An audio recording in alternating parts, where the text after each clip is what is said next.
की इन्वेस्टमेंट करना चाहता था।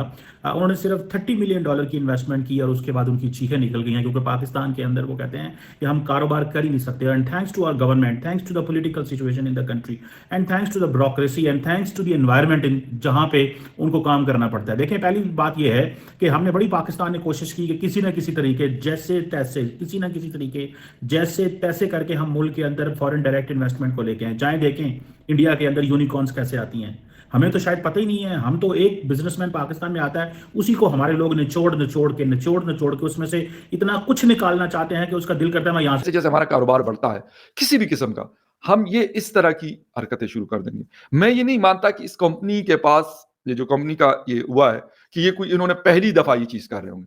क्योंकि अगर मैं कोई चीज लेके आऊंगा ना मार्केट में और किसी कंपनी को मैं कहूंगा कि मैं फलां जगह आपको ये माल बेचूंगा फलां कंट्री के अंदर, वो ऐसे नहीं, वो भी पहले मुझे चेक करेंगे।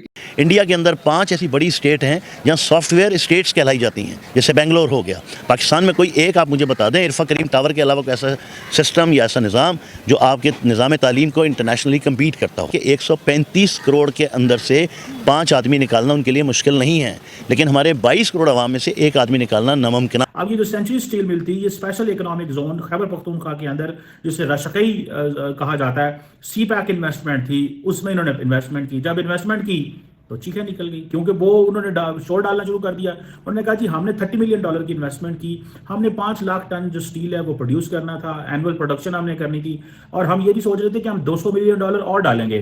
और लेकिन प्रोडक्शन कितनी करनी थी?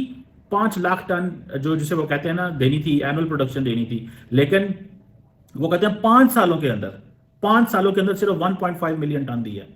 यानी कि इनको तो अब तक जो है वो 25 लाख टन तक चले जाना चाहिए था, लेकिन 15 लाख टन। सो वो कहते हैं कि ये हमारे लिए नाकाबिले कबूल है। आप देखें उसके बाद आ जाए, अब वो